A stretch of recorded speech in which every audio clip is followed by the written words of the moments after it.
Next smart budgeting for every woman. അതായത് നമ്മൾ എന്തിനാണ് ബഡ്ജറ്റ് പ്രിപ്പയർ ചെയ്യുന്നത്? നോർമൽ നമ്മൾ എന്തിനായിരിക്കും ബഡ്ജറ്റ് പ്രിപ്പയർ ചെയ്യുന്നുണ്ടാവുക? എഫിഷ്യന്റ് ആയിട്ട് മാനേജ് ചെയ്യാൻ വേണ്ടിയിട്ട്. അതെ. അതായത് നമുക്കിപ്പോ സാലറി കിട്ടിയിട്ട് ഒരു മാസം നമുക്ക് സാലറി കിട്ടി, പകുതി ആകുമ്പോഴേക്കും അധികം ആൾക്കാരെയും പോക്കറ്റ് എന്ത് ചെയ്യും? കാലിയാകുന്നു അല്ലെ? നമ്മളിൽ പകുതി ആൾക്കാരെയും കാര്യങ്ങൾ ഇങ്ങനെ ആയിരിക്കും അല്ലെ? നമുക്കൊരു നല്ലൊരു എമൗണ്ട് സേവിങ്സ് നമുക്ക് ഇത് കിട്ടും, സാലറി കിട്ടും, പക്ഷെ അത് മന്ത് പകുതി ആവുന്നതോടുകൂടി തന്നെ നമ്മളെ പോക്കറ്റെല്ലാം കാലിയാവും. അങ്ങനെ നമ്മൾ സംഭവിക്കാതിരിക്കാൻ വേണ്ടിയിട്ടാണ് ഞാൻ എന്ത് ചെയ്യും, എങ്ങനെ നമുക്ക് ബഡ്ജറ്റ് പ്രിപ്പയർ ചെയ്യാം എന്നുള്ള കാര്യം പറഞ്ഞുതരാം. പൈസ സേവ് ചെയ്യാൻ ആദ്യം വേണ്ടത് നമ്മുടെ എക്സ്പെൻസുകളെ കുറിച്ചിട്ട് നമ്മൾ അറിഞ്ഞ്, അതായത് കറക്റ്റ് നമുക്ക് അവെയർ ഉണ്ടായിരിക്കണം നമ്മൾ എക്സ്പെൻസുകൾ എന്തൊക്കെയാണ്. കാരണം എപ്പോഴും നമ്മൾ ഇൻകം എന്താ ഫിക്സഡ് ആയിരിക്കും അല്ലെ? നമുക്ക് കിട്ടുന്ന വരുമാനം എപ്പോഴും ഫിക്സഡ് ആയിരിക്കും, പക്ഷെ എക്സ്പെൻസുകളോ അൺലിമിറ്റഡ് ആയിരിക്കും അല്ലെ? നമുക്ക് ചെലവുകൾ വിചാരിക്കാതെ നമുക്ക് ഓരോരോ ചെലവുകൾ ഉണ്ടാവും. അപ്പൊ നമുക്കറിയാം, ഇന്ന് എക്സാമ്പിൾ ഞാൻ പറയാം. ഇന്ന് നമുക്ക് ഓൺലൈൻ ഷോപ്പിംഗ് എന്നുള്ള ഒരു സംഭവം ഉണ്ട് അല്ലെ? പർച്ചേസിന്റെ എന്താ കോൺസെപ്റ്റ് തന്നെ അത് മാറ്റിമറിച്ച ഒന്നാണ് ഓൺലൈൻ ഷോപ്പിംഗ് എന്ന് പറയുന്നത്. പണ്ടൊക്കെ നമ്മൾ എങ്ങനെയാ ഇടയ്ക്കിടയ്ക്ക് എങ്ങനെ എന്തെങ്കിലും ഒരു ഒക്കേഷനോ അല്ലെങ്കിൽ ഒരു കല്യാണം അല്ലെങ്കിൽ അങ്ങനെ എന്തെങ്കിലും ഫെസ്റ്റിവല് അങ്ങനെ സമയത്ത് മാത്രമേ നമ്മൾ ഡ്രസ്സൊക്കെ വാങ്ങിക്കുള്ളൂ അല്ലെ? പക്ഷെ ഇപ്പോഴും നമ്മൾ എങ്ങനെയായിരിക്കും, നമുക്ക് സൈറ്റിൽ ഓപ്പൺ ചെയ്യുന്നു, നമുക്ക് ഇഷ്ടപ്പെട്ടതൊക്കെ നമ്മൾ കാർട്ടിലിട്ട് വെക്കും, നമുക്ക് സാലറി അങ്ങനെ എന്തെങ്കിലും ഇൻകം കിട്ടിക്കഴിഞ്ഞാൽ അപ്പൊ നമ്മളത് വാങ്ങുന്നല്ലേ, ബൈ ചെയ്യുന്നുണ്ട്. അതിനെങ്ങനെ ഇന്ന ഒക്കേഷൻ വേണമെന്നോ അല്ലെങ്കിൽ ഇന്ന ഫെസ്റ്റിവൽ വേണമെന്നോ അങ്ങനെ ഒന്നുമില്ല, നമുക്ക് ഇഷ്ടപ്പെട്ട സമയത്ത് നമ്മൾ ഡ്രസ്സ് വാങ്ങിക്കും. ഇങ്ങനെ എല്ലാം നമ്മളെ വിരൽത്തും ഇങ്ങനെ നമുക്ക് ഈസി ആയിട്ട് അവൈലബിൾ ആയി കിട്ടുമ്പോൾ അതിന്റെ ഗുണങ്ങളും അതേപോലെ തന്നെ ദോഷങ്ങളും ഉണ്ട് എന്ന് നമ്മൾ മനസ്സിലാക്കണം. ഇപ്പൊ നിങ്ങളിൽ ചില ആൾക്കാർ വിചാരിക്കുന്നുണ്ടാവും, എന്തിനാ ഞാനിങ്ങനെ സേവ് ചെയ്യുന്നത്, ഒരു ലൈഫല്ലേ ഉള്ളൂ, എനിക്ക് അടിച്ചു പൊളിക്കണ്ടേ അല്ലെ, എൻജോയ് ചെയ്യണ്ടേ? തീർച്ചയായും എൻജോയ് ചെയ്യണോ, പക്ഷെ ഇന്ന് മാത്രം എൻജോയ് ചെയ്താൽ മതിയോ എന്നാണ് ഞാൻ ചോദിക്കുന്ന ക്വസ്റ്റ്യൻ. അതായത് നമുക്ക് കിട്ടുന്ന പൈസ ഇന്ന് മൊത്തം അടിച്ചു പൊളിച്ച് തീർത്താൽ മതിയോ? ഫ്യൂച്ചറിൽ നമുക്ക് എൻജോയ് ചെയ്യാൻ വേണ്ടേ പൈസ? അപ്പൊ നമ്മളെല്ലാവരും എന്താ ഫിസിക്കലി ഫിറ്റ് ആകണം, മെന്റലി ഫിറ്റ് ആകണം എന്ന് പറഞ്ഞ് കുറെ ഡയറ്റ് പ്ലാൻസ് എല്ലാം നമ്മൾ എടുക്കുന്നുണ്ട്. പക്ഷെ നമ്മളെല്ലാം ഫിനാൻഷ്യലി ഫിറ്റ് ആണ്. ഫിനാൻഷ്യലി ഫിറ്റ് ആകാനും ഒരു ഡയറ്റ് നമ്മൾ എടുക്കണം. ഈ നമ്മൾ മെന്റലി ഫിറ്റ് ആവാനോ അല്ലെങ്കിൽ എന്താ ഫിസിക്കൽ ഫിറ്റ് ആകാനോ നമ്മൾ കുറെ ഡയറ്റ് ഫോളോ ചെയ്യുന്നുണ്ട് അല്ലെ? അതേപോലെ തന്നെയാണ് ഫിനാൻഷ്യലി ഫിറ്റ് ആവാനും നമുക്കൊരു ഡയറ്റ് നമുക്ക് ഫോളോ ചെയ്യാൻ പറ്റും. കാരണം എന്താ, ഫിനാൻഷ്യലി ഫിറ്റ് ആണെങ്കിൽ മാത്രമേ നമുക്കൊരു ഫിനാൻഷ്യൽ സ്റ്റാറ്റസ് അറ്റൈൻ ചെയ്യാൻ പറ്റുള്ളൂ അല്ലെ? ഒരു അപ്പോഴേ ഒരു സ്റ്റെബിലിറ്റി, ഫിനാൻഷ്യൽ സ്റ്റെബിലിറ്റി നമ്മളുടെ ലൈഫിൽ കിട്ടാൻ വേണ്ടിയിട്ടാണ് നമ്മൾ ഇത്രയും ഹാർഡ് വർക്ക് ചെയ്യുന്നതും അല്ലെ? നമ്മൾ അതിനല്ലേ നമ്മൾ ജോലി ചെയ്യുന്നത്. നമുക്കൊരു ഫിനാൻഷ്യൽ സ്റ്റെബിലിറ്റി നമുക്ക് വേണം.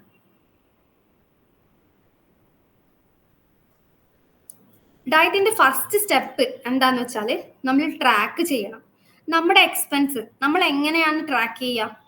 എക്സ്പെൻസുകൾ നമുക്ക് എങ്ങനെ ട്രാക്ക് ചെയ്യാൻ പറ്റും? ആർക്കെങ്കിലും അറിയോ?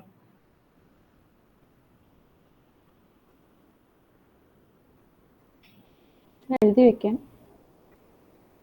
വെക്കാം നമുക്കല്ലേ. നമ്മൾ എക്സ്പെൻസുകളെല്ലാം എത്രയൊക്കെയാണ് നമുക്ക് ചെലവാക്കുന്നത് അതൊക്കെ നമുക്ക് എഴുതി വെക്കാൻ പറ്റും. അതെ. പിന്നെ ചിലപ്പോൾ ആപ്സ്, നല്ല നല്ല ആപ്സ് ഉണ്ടല്ലോ, ഇപ്പൊ money manager, wallet by budget bakers അങ്ങനെയെല്ലാം പറഞ്ഞിട്ട് കുറച്ച് ആപ്സ് ഉണ്ട്, നമുക്ക് അത് യൂസ് ചെയ്യാൻ പറ്റും. പിന്നെ ഒരു ബഡ്ജറ്റ് ഇല്ലാണ്ട് നമ്മൾ എന്തൊക്കെ ചെയ്തു എന്നുള്ള കാര്യം നമുക്ക് ട്രാക്ക് ചെയ്യാൻ പറ്റൂല. ഫസ്റ്റ് എന്താ വേണ്ടത്? ബഡ്ജറ്റ് പ്രിപ്പയർ ചെയ്യാൻ വേണ്ടത്. എന്നാൽ മാത്രമേ നമുക്ക് എന്തൊക്കെ എക്സ്പെൻസുകളാണ് നമ്മൾ മീറ്റ് ചെയ്തതെന്ന് നമുക്ക് ട്രാക്ക് ചെയ്യാൻ പറ്റുള്ളൂ. അതായത് നമ്മൾ സ്പെൻഡ് ചെയ്യാൻ പോകുന്നത് ഇതിൽ എന്തൊക്കെ നമുക്ക് അവോയ്ഡ് ചെയ്യാൻ പറ്റും എന്നാണ് നമ്മൾ മന്ത്ലി ബഡ്ജറ്റ് പ്രിപ്പയർ ചെയ്യുമ്പോൾ നമുക്ക് മനസ്സിലാവുള്ളൂ. എക്സ്പെൻസ് ട്രാക്ക് ചെയ്യാൻ നേരത്തെ പറഞ്ഞ പോലെ നമുക്ക് എന്തെങ്കിലും ആപ്സ് യൂസ് ചെയ്യാൻ വേണ്ടി പറ്റും. അതായത് മണി മാനേജർ ഉണ്ട്, പിന്നെ ഞാൻ പറഞ്ഞില്ലേ നേരെ വാലറ്റ് ബൈ ബഡ്ജറ്റ് ബേക്കേഴ്സ് എന്നുള്ള ഒരു നല്ലൊരു ആപ്പ് ഉണ്ട്. അല്ലെങ്കിൽ നിങ്ങൾ നേരത്തെ പറഞ്ഞ പോലെ നോട്ട്ബുക്കിൽ നമുക്ക് എഴുതി വെച്ചാലും മതി. അതായത് ഓരോ രൂപ നമ്മൾ കയ്യിൽ നിന്ന് സ്പെൻഡ് ചെയ്യുന്നതും നമുക്ക് അവിടെ എഴുതി വെക്കാൻ പറ്റും. അങ്ങനെയാണെങ്കിൽ മാത്രം നമുക്ക് ഒരു മന്ത് എത്ര നമ്മൾ അൺവാണ്ടഡ് എക്സ്പെൻസ് നമ്മൾ ചെലവാക്കിയെന്ന് നമുക്ക് മനസ്സിലാക്കാൻ പറ്റും. പിന്നെ ഈ നമ്മൾ ആപ്സ് എല്ലാം യൂസ് ചെയ്യുന്ന സമയത്ത് അതിൽ തന്നെ നമുക്ക് എന്താ ഇങ്ങനെ നമുക്ക് കിട്ടിയ ഇൻകം നമുക്ക് കാണിക്കാൻ പറ്റും. സാലറി ഇപ്പൊ എത്രയാ നമുക്ക് കിട്ടുന്നത് അത് അവിടെ കൊടുക്കുക, എക്സ്പെൻസ് നമ്മളെ കയ്യിൽ നിന്ന് ചെലവാക്കുന്നത്. ഇനി നമ്മളെ കയ്യിൽ നിന്ന് ചെലവാക്കുന്നതെല്ലാം എക്സ്പെൻസ് ആണോ? നമ്മളെ കയ്യിൽ നിന്ന് ചെലവാകുന്ന പൈസകളെല്ലാം എക്സ്പെൻസ് തന്നെയാണോ? ചെലവാകുന്നതിനെ നമ്മൾ എക്സ്പെൻസ് ആയിട്ടല്ലേ മാം എടുക്കുന്നത്? ആണല്ലേ. ഇപ്പൊ ഞാൻ ഒരു എക്സാമ്പിൾ പറഞ്ഞുതരാം. എനിക്ക് ഇലക്ട്രിസിറ്റി ബില്ല് കൊടുക്കണം, ഒരു മാസം എനിക്ക് ഇലക്ട്രിസിറ്റി ബില്ല് കൊടുക്കണം. ഓക്കെ, അതെന്താ എന്റെ കയ്യിൽ നിന്ന് ഞാനിപ്പോ 3000 ആണ് എന്റെ ഇലക്ട്രിസിറ്റി ബില്ലെങ്കിൽ ഞാൻ അത് കൊടുത്തു കഴിഞ്ഞാൽ ഫ്യൂച്ചറിൽ എനിക്ക് അതിനകത്ത് ഒരു ഗുണോ ഒരു ദോഷമോ എനിക്ക് വരാൻ പോകുന്നില്ല, ഒരു ഇമ്പാക്റ്റും എനിക്ക് വരാൻ പോകുന്നില്ല അല്ലെ. ഞാനത് കഴിഞ്ഞ മാസം ഞാൻ യൂസ് ചെയ്തതിന്റെ ബില്ലാണ് ഞാൻ അടച്ചത്, ഇലക്ട്രിസിറ്റി ബില്ലാണ് ഞാൻ അടച്ചത്. അതിനെന്താ ഫ്യൂച്ചറിൽ ഇമ്പാക്ട് ഇല്ലാത്തതിനെ നമുക്ക് എന്താ എക്സ്പെൻസ് എന്ന് വിളിക്കാം. അതേസമയം ഞാനിപ്പോ KSFE കേട്ടിട്ടുണ്ടാവല്ലോ, ചിട്ടി. അപ്പൊ KSFE ചിട്ടിയിൽ ഞാൻ എന്തോ ഒരു 5000 റുപ്പീസ് ഞാൻ പേ ചെയ്തു. രണ്ടും എന്റെ കയ്യിൽ നിന്ന് പൈസ പോകുന്നതാണ് അല്ലെ. ഞാൻ ഇലക്ട്രിസിറ്റി ബില്ല് അടച്ചാലും KSFE ആണെങ്കിലും എന്റെ കയ്യിൽ നിന്ന് പൈസ പോകുന്നതാണ്. പക്ഷെ KSFE ആണെങ്കിൽ എന്താ ഫ്യൂച്ചറിൽ എനിക്കത് ഇങ്ങോട്ടേക്ക് കിട്ടാൻ പോകുന്നതാണ് അല്ലെ. ഫ്യൂച്ചറിൽ എനിക്ക് എന്തെങ്കിലും ഒരു ഇമ്പാക്ട് ഉള്ള സാധനമാണത്, റിട്ടേൺ എനിക്ക് കിട്ടും. അങ്ങനെയുള്ളതിന് നമ്മൾ എന്താ പറയാ, അത് നമ്മൾ എക്സ്പെൻസ് ആണോ? അത് സേവിങ്സ് അല്ലേ? യെസ്, അത് സേവിങ്സ് ആണ്. അപ്പോൾ നമ്മളെ കയ്യിൽ നിന്ന് സ്പെൻഡ് ചെയ്യുന്നത് മൊത്തം എക്സ്പെൻസ് എന്ന് പറയാൻ പറ്റില്ല, അതിലും കാറ്റഗറി ഉണ്ട്. ഓക്കെ അല്ലേ? മാം ഇപ്പൊ പറഞ്ഞ KSFE എന്ന് പറയുന്നത് അതൊരു സേവിങ്സ് ആണോ അതോ ഇൻവെസ്റ്റ്മെന്റ് ആണോ? നമുക്ക് തിരിച്ചു കിട്ടുന്നതല്ലേ? ആ, ഇൻവെസ്റ്റ്മെന്റും സേവിങ്സും രണ്ടും രണ്ടാണ് അല്ലേ. നമുക്ക് KSFE എന്ന് പറയുന്നത് ഒരു ഇൻവെസ്റ്റ്മെന്റ് ആയിട്ടും നമുക്ക് കാണാം. എന്താ, നമുക്ക് അതിൻ്റെ അകത്ത് റിട്ടേൺസ് കിട്ടുന്നുണ്ട് അല്ലേ. നമ്മൾ അടച്ച പൈസ മാത്രമല്ലല്ലോ നമുക്ക് കിട്ടുന്നത്, അതിനൊരു റിട്ടേൺ, നമുക്ക് ഇൻട്രസ്റ്റ് കൂടെ നമുക്ക് കിട്ടുന്നുണ്ട്. നമ്മൾ ബഡ്ജറ്റ് പ്രിപ്പയർ ചെയ്ത് കഴിഞ്ഞാൽ സെക്കൻഡ് സ്റ്റെപ്പ് എന്ന് പറയുന്നത് അൺവാണ്ടഡ് എക്സ്പെൻസുകൾ നമുക്ക് കട്ട് ഡൗൺ ചെയ്യുക എന്നാണ്. അതായത് ചെറിയ എക്സാമ്പിൾസ് ഞാൻ പറഞ്ഞുതരാം. ഇപ്പൊ ഞാനൊരു ഫുഡ് ഓർഡർ ചെയ്യുന്ന ഒരു ഇൻഡിവിജ്വൽ ആണ് എന്ന് വിചാരിക്കാം. ഞാൻ ഒരു ദിവസം 500 റുപ്പീസ് ഞാൻ സ്പെൻഡ് ചെയ്യുന്നുണ്ട്. ഓക്കെ, 500 റുപ്പീസ് ഞാൻ സ്പെൻഡ് ചെയ്യുന്നുണ്ട്. അപ്പോൾ 1 മന്തിൽ 15,000 ആണ് എൻ്റെ ചെലവ് വരുന്നത്. അപ്പൊ അത് 1 ഇയർ ആകുമ്പോൾ എത്രയായിരിക്കും? 1,80,000 റുപ്പീസിനടുത്ത് എന്താ എനിക്ക് ചെലവ്, ഫുഡ് ഓർഡർ ചെയ്തുകൊണ്ട് മാത്രം എനിക്ക് വരുന്ന ചെലവാണ് അത്. സോ ഇത് നമുക്ക് എന്താ ഉറപ്പായിട്ടും കട്ട് ചെയ്യാൻ പറ്റും അല്ലേ. If you start cooking in our place, നമ്മളെ പ്ലേസിൽ വെച്ചിട്ട് നമ്മൾ കുക്കിംഗ് സ്റ്റാർട്ട് ചെയ്ത് കഴിഞ്ഞാൽ എനിക്ക് ഈ അൺവാണ്ടഡ് എക്സ്പെൻസ് എന്തായാലും കട്ട് ചെയ്യാൻ പറ്റും. അപ്പൊ ഇങ്ങനെ നമുക്ക് കട്ട് ചെയ്യാൻ പറ്റുന്ന അൺവാണ്ടഡ് എക്സ്പെൻസ് നമ്മൾ നിർബന്ധമായും കട്ട് ചെയ്യാം. അതാണ് സെക്കൻഡ് സ്റ്റെപ്പ് എന്ന് പറയുന്നത്. ഫസ്റ്റ് സ്റ്റെപ്പ് നമ്മൾ എക്സ്പെൻസുകളെല്ലാം നമ്മൾ എന്താ ബഡ്ജറ്റ് ആയിട്ട് പ്രിപ്പയർ ചെയ്യുക. സെക്കൻഡ്, നമുക്ക് കട്ട് ചെയ്യാൻ പറ്റുന്ന അൺവാണ്ടഡ് എക്സ്പെൻസുകൾ ഉണ്ടാവുമല്ലോ, അത് നമുക്ക് കട്ട് ചെയ്യാം. തേർഡ്, ഇപ്പോൾ ആക്റ്റീവ് ആയിട്ടുള്ള ഫിനാൻഷ്യൽ ട്രെൻഡ്സ് എന്താണെന്ന് നമ്മൾ പഠിക്കണം. നേരത്തെ പറഞ്ഞല്ലോ, ഫിനാൻസിനെ പറ്റിയിട്ട് നമ്മൾ എപ്പോൾ അവയർ ആയിരിക്കണം. അതായത് അപ്ഡേറ്റഡ് ന്യൂസ് എല്ലാം നമ്മൾ കാണുക, അതിൽ എന്തെങ്കിലും റൂൾസോ അല്ലെങ്കിൽ ലോസോ മാറുന്നതൊക്കെ നമ്മൾ അപ്ഡേറ്റഡ് ആയിരിക്കണം. അപ്പോൾ തേർഡ് സ്റ്റെപ്പ് എന്ന് പറഞ്ഞാൽ ആക്റ്റീവ് ആയിട്ടുള്ള ഫിനാൻഷ്യൽ ട്രെൻഡ്സ് എന്താണെന്ന് നമ്മൾ പഠിക്കുക. എന്നിട്ട് നമുക്ക് കഴിയുന്ന പോലെ ഇൻവെസ്റ്റ് ചെയ്യുക. നമ്മുടെ ഫിനാൻഷ്യൽ കാര്യങ്ങൾ പിന്നെന്താ ഫാമിലിനെ കൂടെ ഇൻക്ലൂഡ് ചെയ്യിപ്പിക്കണം. എന്തെങ്കിലും ഫിനാൻഷ്യൽ ഡിസിഷൻസോ അല്ലെങ്കിൽ നമ്മൾ ഫിനാൻഷ്യൽ പ്ലാൻ ചെയ്യല്ലോ, നമ്മൾ ഒരു മന്ത് നമുക്ക് ഇത്രയാണ് സാലറി കിട്ടുക. അപ്പൊ മെയിൻ ആയിട്ട് എന്താ, നമ്മളെ കുട്ടികളെ ഇതിൻ്റെ അകത്ത് ഇൻവോൾവ് ചെയ്യിപ്പിക്കുക, വീട്ടിലുള്ള കുട്ടികളെ. എന്തിനാന്ന് വെച്ചാല് നമുക്ക് കിട്ടുന്ന ഇൻകം അവർക്ക് മനസ്സിലാവും. നമ്മൾ നമ്മളെന്താ എക്സ്പെൻസുകളെല്ലാം കൊടുത്ത് നമ്മൾ കുറച്ച് സേവിങ്സ് മാറ്റി വെച്ച് കഴിഞ്ഞാൽ നമ്മളെ കയ്യിൽ ഇത്രയാണ് പൈസ ഉള്ളതെന്ന് കുട്ടിക്ക് അറിയാൻ പറ്റും. അപ്പൊ അവരെ നീഡ്സും വാണ്ട്സും എന്താ ആ പൈസക്കുള്ളിൽ ഒതുങ്ങി കിട്ടും. അല്ലെങ്കിൽ എന്താ അവർ വലിയ വലിയ കാര്യങ്ങൾക്ക് വാശി പിടിക്കും ഈ പൈസ അറിയാണ്ട്. അപ്പൊ നമുക്കത് വാങ്ങിക്കൊടുക്കാൻ ചിലപ്പോൾ പറ്റില്ല. അപ്പൊ അവർക്കും ബുദ്ധിമുട്ടാവും, നമുക്കും അത് ഒരു വിഷമാവും. അങ്ങനെയുള്ള സിറ്റുവേഷൻസ് നമുക്ക് ഒഴിവാക്കാനും പറ്റും. ഇങ്ങനെ ചെറുപ്പത്തിലേ നമ്മൾ എന്താ ഒരു പ്ലാനിങ്, നമുക്ക് എന്താ പറയാ ഫിനാൻസ് പ്ലാനിങ് അറിയുന്ന കുട്ടികൾ നല്ലൊരു ഫിനാൻഷ്യൽ കൺട്രോളിലേക്ക് വരും. വളരുന്ന സമയത്ത് അവർക്ക് ഫിനാൻസ് മാനേജ് ചെയ്യാൻ നല്ല ഈസി ആയിരിക്കും. അപ്പൊ എപ്പോഴും നമ്മൾ എന്ത് ചെയ്യുക, ബഡ്ജറ്റ് പ്രിപ്പയർ ചെയ്യുന്ന സമയത്തോ അല്ലെങ്കിൽ ഫിനാൻഷ്യൽ പ്ലാൻ ചെയ്യുന്ന സമയത്തോ നമ്മൾ വീട്ടിലുള്ള കുട്ടികൾ അവർ ചെറുതല്ലേ എന്ന് വെച്ചാൽ അവർ ഒഴിവാക്കരുത്. അവരും നിർബന്ധമായിട്ട് അറിഞ്ഞിരിക്കണം നമുക്ക് എത്ര വരുമാനമുണ്ട്, നമുക്ക് എത്ര ഇനി സ്പെൻഡ് ചെയ്യാൻ നമ്മളെ കയ്യിൽ എത്ര മാസം പൈസ കിട്ടുന്നുണ്ട് ഉള്ള കാര്യങ്ങളൊക്കെ അവരും അവെയർ ആയിരിക്കണം. ഇത്രയാണ് ഒരു ഫിനാൻഷ്യൽ ഡയറ്റിന്റെ മെയിൻ സ്റ്റെപ്പ് എന്ന് പറയുന്നത്. ഇതൊക്കെ സേവ് ചെയ്ത് ക്യാഷ് നമ്മൾ ഇൻവെസ്റ്റ് ചെയ്യണം. അതായത് എല്ലാം നമ്മൾ സേവിങ്സിൽ മാത്രം വെച്ചാൽ പോരാ, നമ്മൾ കുറച്ചൊക്കെ എടുത്തിട്ട് ഇൻവെസ്റ്റ് ചെയ്യുകയും വേണം. ഇൻവെസ്റ്റ് ചെയ്താലല്ലേ നമുക്ക് റിട്ടേൺ കിട്ടുള്ളൂ. ഈ ഇൻവെസ്റ്റ് ചെയ്യുന്നതിലും നമുക്ക് എന്താ ഓരോ ഗോൾസ് വേണം. ഇപ്പൊ ഞാനിപ്പോ ഒരു എന്തെങ്കിലും ഇപ്പോ SIP-യിലോ അല്ലെങ്കിൽ ഒരു മ്യൂച്വൽ ഫണ്ടായിട്ട് എന്തെങ്കിലും ഞാനൊരു ഇൻവെസ്റ്റ് ചെയ്തു വിചാരിക്കും. ആ ഇൻവെസ്റ്റ് ചെയ്യുന്നതിൽ എനിക്കൊരു എന്തെങ്കിലും ഒരു ഗോൾ വേണം. ഞാൻ ഈ പൈസ എന്താ എൻ്റെ മോന്റെ എഡ്യൂക്കേഷൻ ആണ് ഞാൻ യൂസ് ചെയ്യുക.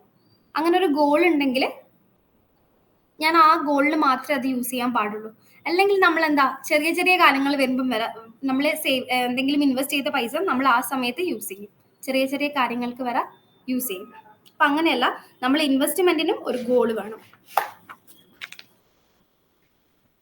ഇനി ഒരു ബഡ്ജറ്റ് ആദ്യമായിട്ട് പ്രിപ്പയർ ചെയ്യുന്ന ആൾക്കാരാണെങ്കിൽ നമുക്ക് ഞാനിവിടെ കാണിച്ച ഈ 50-30-20 എന്ന് പറഞ്ഞ ഈ റൂള് നമുക്ക് യൂസ് ചെയ്യാൻ പറ്റും. അതായത് 50 നമുക്ക് സാലറി കിട്ടിക്കഴിഞ്ഞാൽ അതിന്റെ 50% നീഡ്സ്, അതായത് റെന്റ്, ഫുഡ്, യൂട്ടിലിറ്റീസ്, ഇങ്ങനെ മെഡിസിൻസ്, അതേപോലെ തന്നെ 30% ക്ലോത്ത്സ്, എന്റർടൈൻമെന്റ്സ്, ഗിഫ്റ്റ്, 20% സേവിങ്സ്, അതായത് ഫ്യൂച്ചർ ഗോൾസിന് വേണ്ടിയിട്ട് എന്തെങ്കിലും എമർജൻസി കാര്യങ്ങൾക്ക് വേണ്ടിയിട്ട് നമ്മൾ 20% സേവ് ചെയ്യാം. ഇതെന്ന് വെച്ചാൽ ഒരു ബിഗിനർക്കാണ് ഞാൻ ഈ റൂള് പറയുന്നത്. 50-30-20 എന്ന് പറഞ്ഞ റൂള് ബിഗിനർക്കാണ് പറയുന്നത്. നമ്മൾ ഓരോ മന്ത് കഴിയുന്നതിന് എന്താ മാക്സിമം നീഡ്സും വാണ്ട്സും നമ്മൾ കുറക്കുക. നീഡ്സ് ചിലപ്പോൾ കുറക്കാൻ പറ്റൂല, അത് എന്താ അത്യാവശ്യമുള്ള കാര്യങ്ങൾ അല്ലെ. വാണ്ട്സ് നമുക്ക് കുറക്കാം. വാണ്ട്സ് എന്താ നമ്മളെ ആവശ്യങ്ങളാണ്, എല്ലാം നമ്മൾ ആവശ്യങ്ങൾ, നമ്മൾ ഈ വാങ്ങുന്നത് മൊത്തം നമ്മൾ ആവശ്യങ്ങളായിരിക്കില്ല ചിലപ്പോൾ. ആ വാണ്ട്സ് നമുക്ക് എന്താ കുറക്കാൻ പറ്റും. മാക്സിമം വാണ്ട്സ് കുറച്ചിട്ട് എന്താ സേവിങ്സ് നിങ്ങൾ 20% എന്നുള്ള സേവിങ്സ് നിങ്ങൾ കൂട്ടാൻ ശ്രമിക്കുക. ഫസ്റ്റ് മന്ത് ഒന്നും ഇത് നടക്കില്ല, നമ്മളിത് പ്ലാൻ ചെയ്ത് വരുന്ന സമയത്ത് ഓക്കെ ആവും. സ്റ്റാർട്ടിങ്ങിൽ നിങ്ങൾ ഈ പ്രൊപ്പോർഷൻ വെച്ചിട്ട് നിങ്ങൾ ചെയ്ത് നോക്കുക. 50-30-20, 50 നീഡ്സ്, 30 വാണ്ട്സ്, 20 സേവിങ്സ്. ഓക്കെ അല്ലേ? ബഡ്ജറ്റ് പ്രിപ്പറേഷൻ മനസ്സിലായില്ലേ? ഓക്കെ ആണ്. ഓക്കെ. നെക്സ്റ്റ് ഞാൻ നേരത്തെ പറഞ്ഞ പോലെ എമർജൻസി ഫണ്ട്. ആ സമയത്ത് ഞാൻ പറഞ്ഞിട്ടുണ്ടായിരുന്നു എമർജൻസി ഫണ്ട് നമ്മൾ പഠിക്കുന്നുണ്ട് എന്ന്. നിങ്ങൾ ജേക്കബിന്റെ സ്വർഗരാജ് എന്ന ഫിലിം കണ്ടിട്ടുണ്ട് ആരെങ്കിലും? ഇതിൽ ആരെങ്കിലും ഉണ്ടോ? ഓക്കെ. അതിലെന്താ കഥ എന്ന് പറഞ്ഞാൽ എന്തായിരുന്നു? മരുഭൂമിയിൽ കഷ്ടപ്പെട്ടുണ്ടാക്കിയ ബിസിനസ് അല്ലെ. ജേക്കബ് മരുഭൂമിയിൽ നമ്മൾ കഷ്ടപ്പെട്ടിട്ട് ഉണ്ടാക്കിയ ഒരു ബിസിനസ് ആയിരുന്നു. അയാൾക്ക് ഭാര്യയും 4 മക്കളുമായിട്ട് നല്ല ഹാപ്പി ആയിട്ട് പോകുന്നു. പക്ഷെ ഒരു ദിവസം എന്താ ബിസിനസ് പെട്ടെന്ന് തകർന്നു പോയി അല്ലെ. ജേക്കബ് എന്നിട്ട് അവിടുന്ന് നാട് വിടും. കുടുംബം ഒരു ദിവസത്തെ ചെലവിനായിട്ട് ബുദ്ധിമുട്ടും. നിവിൻ പോളിന്റെ ഫിലിമാണ്, നിങ്ങളെല്ലാം കണ്ടിട്ടുണ്ടാവും. ഓക്കെ. അപ്പൊ എന്താ ഒരു ദിവസത്തെ ചെലവിനായിട്ട് ആ കുടുംബം എന്താ ഭയങ്കരമായിട്ട് ബുദ്ധിമുട്ടുന്നുണ്ട്. ജോലി ആയാലും ബിസിനസ് ആയാലും എപ്പോ വേണമെങ്കിലും നമുക്ക് എന്താ നഷ്ടപ്പെടാം അല്ലെ. നമുക്ക് ജോലി ആയാലും ബിസിനസ് ആയാലും എപ്പോ വേണമെങ്കിലും നഷ്ടപ്പെടാം. ജേക്കബ് ചെയ്തൊരു വലിയ തെറ്റുണ്ടായിരുന്നു അതിൻ്റെ അകത്ത്. എമർജൻസി ഫണ്ട് ഉണ്ടാക്കിയില്ല അല്ലെ. Emergency fund. അപ്പൊ മനസ്സിലായല്ലോ എന്താ എമർജൻസി ഫണ്ട്? ഒരിക്കലും പ്രതീക്ഷിക്കാതെ പെട്ടെന്നുണ്ടാകുന്ന സാമ്പത്തിക ബുദ്ധിമുട്ടുകൾ ഉണ്ടാവുമല്ലോ. ചിലപ്പോ എന്താ ജോബ് ലോസ് ആയിരിക്കാം, ചിലപ്പോ എന്താ ഫാമിലിയിൽ ആയിരിക്കും വലിയ പെട്ടെന്നൊരു അസുഖങ്ങൾ വരുന്നതായിരിക്കാം. നമ്മൾ പ്രതീക്ഷിക്കാത്ത എന്തെങ്കിലും ഇൻസിഡന്റ് കൊണ്ട് നമുക്ക് ഉണ്ടാവുന്ന ബുദ്ധിമുട്ടുകളെ നമുക്ക് കവർ ചെയ്യാൻ വേണ്ടിയിട്ടാണ് എമർജൻസി ഫണ്ട് ഉണ്ടാക്കേണ്ടത്. അത് ഉണ്ടാക്കുന്നതിലൂടെ എന്താ നമുക്ക് അനാവശ്യമായിട്ടുള്ള ലോൺസ് ഉണ്ടല്ലോ, നമ്മൾ ചെറിയ ചെറിയ കടം വാങ്ങിക്കുന്നത്, പിന്നെ നമ്മൾ വേറെ എന്തിനെങ്കിലും മാറ്റിവെച്ച ഇൻവെസ്റ്റ്മെന്റ് ഉണ്ടാവും അല്ലെ.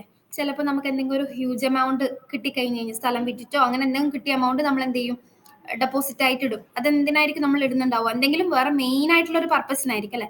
ചിലപ്പോൾ പെൺകുട്ടികളാണെങ്കിൽ അവരെ കല്യാണത്തിന് എടുക്കാൻ വിചാരിച്ചിട്ടായിരിക്കും, അല്ലെങ്കിൽ മക്കളെ എഡ്യൂക്കേഷന് വേണ്ടിയിട്ടായിരിക്കും. ഒരു ചെറിയ കുട്ടികളാണെങ്കിൽ അവർ 12th കഴിഞ്ഞ് കഴിഞ്ഞാൽ ഇങ്ങനെ എന്തിനെങ്കിലും കോഴ്സിന് ചേരണമെന്നുണ്ടെങ്കിൽ അവർക്ക് യൂസ് ചെയ്യാൻ വേണ്ടിയിട്ടായിരിക്കും. അങ്ങനെ എന്തെങ്കിലും ഒരു പർപ്പസ് വെച്ചിട്ടായിരിക്കും നമ്മൾ അങ്ങനത്തെ വലിയ വലിയ എമൗണ്ട് ഒക്കെ എന്താ നമ്മൾ ഇൻവെസ്റ്റ് ചെയ്യുന്നുണ്ടാവും അല്ലെ, ഡെപ്പോസിറ്റ് ചെയ്യുന്നുണ്ടാവുക. നമുക്ക് പെട്ടെന്നൊരു ജോലി നഷ്ടപ്പെട്ട് കഴിഞ്ഞാൽ പിന്നെ എന്ത് ചെയ്യും? നമ്മൾ ആ ഗോളൊന്നും നമ്മൾ നോക്കൂല അല്ലെ. ഡെയിലി ലൈഫ് നമ്മൾ ഡെയിലി ചെലവുകൾ കഴിയണ്ടെങ്കിൽ എന്താ നമ്മൾ ആ എമൗണ്ട് നമ്മൾ വിഡ്രോ ചെയ്യും. അങ്ങനെ വിഡ്രോ ചെയ്യാണ്ടിരിക്കാൻ, അതായത് അങ്ങനത്തെ ഒരു സിറ്റുവേഷൻ നമുക്ക് വരാണ്ടിരിക്കാനാണ് നമ്മൾ എമർജൻസി ഫണ്ട് എപ്പോഴും കീപ്പ് ചെയ്യണം എന്ന് പറയുന്നത്. ഈ കൊറോണയുടെ ടൈമല്ലോ ഇല്ലേ, കുറേ ആൾക്കാർ ജോലി നഷ്ടപ്പെട്ടിട്ടുണ്ടായിരുന്നു. ആ ടൈമാണ് എമർജൻസി ഫണ്ടിന്റെ ഇമ്പോർട്ടൻസ് നമ്മൾ നാട്ടുകാർ മനസ്സിലാക്കിയത്, നമ്മളെ നാട്ടിലുള്ള ആൾക്കാർ. കാരണം ജോലി പെട്ടെന്ന് വിചാരിക്കാണ്ടല്ലേ കൊറോണ വന്നത്. പെട്ടെന്ന് ജോലി ഇല്ലാണ്ടാവുമ്പോൾ ഉള്ള ബുദ്ധിമുട്ടുകള്. അപ്പൊ അതിന് പകരം അതിനാണ് നമ്മൾ എന്താ എമർജൻസി ഫണ്ട് കീപ്പ് ചെയ്ത് കഴിഞ്ഞാല് എങ്ങനെയാ കീപ്പ് ചെയ്യുക? നമ്മൾ 6 മാസത്തെ ചുരുങ്ങിയത് 6 മാസത്തെ ചെലവ് എത്രയുണ്ടോ അത്രയും എമൗണ്ട് ആണ് നമ്മൾ എമർജൻസി ഫണ്ടായിട്ട് കീപ്പ് ചെയ്യേണ്ടത്. 6 മന്ത്സ് നമുക്ക് ജീവിക്കാൻ വേണ്ടിയിട്ട് എത്രയൊക്കെ ചെലവുകൾ വരും ആ എമൗണ്ട് ആയിരിക്കണം നമ്മൾ എമർജൻസി ഫണ്ട് എന്ന് പറയുന്നത്. എക്സാമ്പിൾ ഞാൻ പറഞ്ഞുതരാം. ഒരു മാസം എനിക്ക് ചെലവ് 20,000 റുപ്പീസ് ആണെന്ന് വിചാരിക്കുക. എന്റെ ചെലവ് എല്ലാം പച്ചക്കറി വാങ്ങി, ഫുഡ് എന്തെങ്കിലും വാങ്ങിക്കാനും, പിന്നെ എന്റെ ബില്ലുകൾ അടക്കാനും, എന്തെങ്കിലും EMI കാര്യങ്ങളുണ്ടെങ്കിൽ അതടക്കാനും എല്ലാം എനിക്ക് 20,000 റുപ്പീസ് ആണ് എന്റെ ചെലവ് വരുന്നത്. അങ്ങനെയാണെങ്കിൽ എന്റെ എമർജൻസി ഫണ്ട് ഞാൻ കരുതേണ്ടത് 1,20,000 ആണ്. അപ്പൊ 6 മന്ത്സ് അങ്ങനെ 20 അങ്ങനെ 6 മന്ത്സ് വെച്ച് കഴിഞ്ഞാൽ എത്രയോ 1,20,000 ആവും അല്ലെ? അതായിരിക്കും എന്റെ എമർജൻസി ഫണ്ട് എന്ന് പറയുന്നത്. മനസ്സിലായോ? എമർജൻസി ഫണ്ട് മനസ്സിലായില്ലേ? ആരെങ്കിലും എമർജൻസി ഫണ്ട് കീപ്പ് ചെയ്യുന്ന ആൾക്കാരുണ്ടോ നമ്മളെ കൂട്ടത്തില്? ആക്ച്വലി എമർജൻസി ഫണ്ട് മാത്രമേ ഉള്ളൂ ഇപ്പൊ ജീവിക്കാനില്ലാത്ത. അതെ അതെ. ഓക്കെ. ഇനി എമർജൻസി ഫണ്ട് നമ്മൾ ഇനി അപ്പൊ നമ്മൾ തുടങ്ങൂലേ? ഈ ക്ലാസ് കഴിഞ്ഞ ശേഷം നമ്മൾ എമർജൻസി ഫണ്ട് ക്രിയേറ്റ് ചെയ്യാൻ തുടങ്ങൂലേ? യെസ് മാം, തീർച്ചയായിട്ടും തുടങ്ങും. നമുക്കിനി എല്ലാം ഒരു മന്ത് നമുക്ക് പറ്റുന്നത്ര, അതായത് മിനിമം 500. ഇപ്പൊ എല്ലാവർക്കും ജോലിയുള്ള ആൾക്കാരല്ലല്ലോ പറഞ്ഞു. പക്ഷെ എന്നാലും നമുക്ക് സേവ് ചെയ്യാൻ പറ്റുന്ന ഒരു ഹോൾ ഉണ്ടാവുമല്ലോ. അതായത് ചിലപ്പോ നമുക്ക് എന്തെങ്കിലും വീട്ടിലെ ആവശ്യങ്ങൾക്ക് സാധനം വാങ്ങിക്കാൻ വേണ്ടിയിട്ട് ഒരു എമൗണ്ട് കിട്ടിക്കഴിഞ്ഞാൽ നമുക്ക് മാക്സിമം ഒന്ന് പിടിച്ചു കഴിഞ്ഞാൽ ഒരു 500 റുപ്പീസ് നമുക്ക് എന്തായാലും സേവ് ചെയ്യാൻ പറ്റുമല്ലോ മന്ത്ലി. അപ്പൊ എല്ലാവരും ഷീലേൺസിൽ ഈ ക്ലാസ് കഴിഞ്ഞ് കഴിഞ്ഞാൽ നെക്സ്റ്റ് മന്ത് മുതൽ ഒരു മന്ത് നിങ്ങൾ എത്ര സേവ് ചെയ്തു എന്നുള്ള കാര്യം നമുക്ക് ഇടാട്ടോ. ഓരോരുത്തർക്കും ഒരു മിനിമം ഒരു 500 എങ്കിലും നിങ്ങൾ സേവ് ചെയ്ത് വെക്കണം. ഓക്കെ? അല്ലാണ്ട് ഇപ്പൊ സ്റ്റാർട്ടിങ്ങിൽ തന്നെ നമുക്ക് വലിയ എമൗണ്ട് ഒന്നും എല്ലാവർക്കും പറ്റണമെന്നില്ല. ഒരു 3,000 5,000 ഒന്നും ഒറ്റയടിക്ക് നമുക്ക് സേവ് ചെയ്യാൻ പറ്റണമെന്നില്ല. മിനിമം ഒരു 500 എങ്കിലും നമ്മൾ ഈ ക്ലാസ് കഴിഞ്ഞ് നെക്സ്റ്റ് മന്ത് മുതൽ നമ്മൾ സേവ് ചെയ്യണം. ഓക്കെ? എത്ര എമൗണ്ടിൽ നല്ല കാര്യം, എത്ര പെട്ടെന്ന് ചെയ്യുന്നു എന്നുള്ളത്. അതായത് ഒരു 5 വർഷം കഴിയുന്നതിനെ ഒരു 2,000, 5 വർഷം കഴിഞ്ഞിട്ട് ഞാൻ 2,000 ഓരോ മാസം സേവ് ചെയ്യുന്നതിനേക്കാൾ എത്രയോ ബെറ്റർ ആണ് ഞാൻ ഇന്ന് മുതൽ ഒരു 500 രൂപ സേവ് ചെയ്യുന്നത് അല്ലേ? ഓക്കെ. ഇനി ഈ എമർജൻസി ഫണ്ട് നമ്മൾ ക്രിയേറ്റ് ചെയ്ത് കഴിഞ്ഞാൽ നമ്മൾ അത് എവിടെ സൂക്ഷിക്കണം? ഒന്നുകിൽ നമുക്ക് സെപ്പറേറ്റ് സേവിങ്സ് അക്കൗണ്ട് ആക്കിയിട്ട് അതിൽ സൂക്ഷിക്കാം. സേവിങ്സ് അക്കൗണ്ടിൽ പെട്ടെന്ന് നമുക്ക് ആക്സസിബിൾ ആണല്ലോ സേവിങ്സ് അക്കൗണ്ട്. അങ്ങനെ ഒരു വേറെ തന്നെ ഒരു അക്കൗണ്ട് ബിൽഡ് ചെയ്തിട്ട് നമുക്ക് അതിൽ നമുക്ക് സൂക്ഷിക്കാം. ചിലപ്പോൾ ATM ഒന്നും എടുക്കണ്ട. ATM എടുത്താലാണ് നമ്മൾ വിഡ്രോ ചെയ്ത് പോവുക അല്ലേ? അതിൻ്റെ അത് GP ആക്കരുത്. അങ്ങനെ കുറച്ച് ടിപ്സ് നമ്മൾ ശ്രദ്ധിച്ചാൽ മതി. നമ്മൾ കൈവന്ന് പൈസ എങ്ങനെയൊക്കെയാ പോകുന്നത്. അപ്പൊ അതൊക്കെ മാക്സിമം ഒഴിവാക്കിയിട്ട് നമുക്കൊരു സേവിങ്സ് അക്കൗണ്ട് ആക്കിയിട്ട് നമുക്ക് ആ എമൗണ്ട് സൂക്ഷിക്കാം. അല്ലെങ്കിൽ ഷോർട്ട് ടേം ആയിട്ടുള്ളൊരു ഡെപ്പോസിറ്റ്, ഷോർട്ട് ടേം ഒരു 6 മന്ത്സിലേക്കോ 3 മന്ത്സിലേക്കോ നമുക്ക് വേണമെങ്കിൽ ഡെപ്പോസിറ്റ് ചെയ്യാം. ആ ഡെപ്പോസിറ്റ് ചെയ്താലും നമുക്ക് പെട്ടെന്ന് ഒരു ആവശ്യം വന്നു കഴിഞ്ഞാൽ പെട്ടെന്ന് വിഡ്രോ ചെയ്യാൻ പറ്റും അല്ലേ? ഇൻട്രസ്റ്റ് കിട്ടൂല എന്നേ ഉള്ളൂ. നമുക്ക് ഡെപ്പോസിറ്റ്, ഷോർട്ട് ടേം ഡെപ്പോസിറ്റ്സ് നമുക്ക് അപ്പൊ തന്നെ വിഡ്രോ ചെയ്യാൻ പറ്റും. അങ്ങനെ പെട്ടെന്ന് ആക്സസിബിൾ ആയിട്ടുള്ള രീതിയിലായിരിക്കണം നമ്മൾ എമർജൻസി ഫണ്ട് എപ്പോഴും ഡെപ്പോസിറ്റ് ചെയ്യേണ്ടത്. അല്ലാണ്ട് നമ്മൾ ഒരു PPF കൊണ്ടുപോയിട്ടുണ്ടല്ലോ, PPF എല്ലാം 14 വർഷത്തിന് ശേഷം കിട്ടുന്ന സാധനം. അങ്ങനെ ലോങ് ടേം ആയിട്ട് ഒരിക്കലും നമ്മൾ എമർജൻസി ഫണ്ട് നമ്മൾ എന്ത് ചെയ്യണം, ഇൻവെസ്റ്റ് ചെയ്യാൻ പാടില്ല. നമുക്ക് പെട്ടെന്ന് ആക്സസിബിൾ, എപ്പോഴും വേണമെങ്കിലും നമുക്ക് ആവശ്യം വരാം. എമർജൻസി എന്ന് പറഞ്ഞ പേരില്ലേ, എപ്പോൾ വേണമെങ്കിലും നമുക്ക് വരാം, ബുദ്ധിമുട്ട് വരാം. ആ സമയത്ത് നമുക്ക് പെട്ടെന്ന് എടുക്കാൻ പറ്റിയ രീതിയിൽ നമ്മളിത് കീപ്പ് ചെയ്യേണ്ടി വരും. എമർജൻസി ഫണ്ട് മനസ്സിലായല്ലോ? ഇമ്പോർട്ടന്റ്.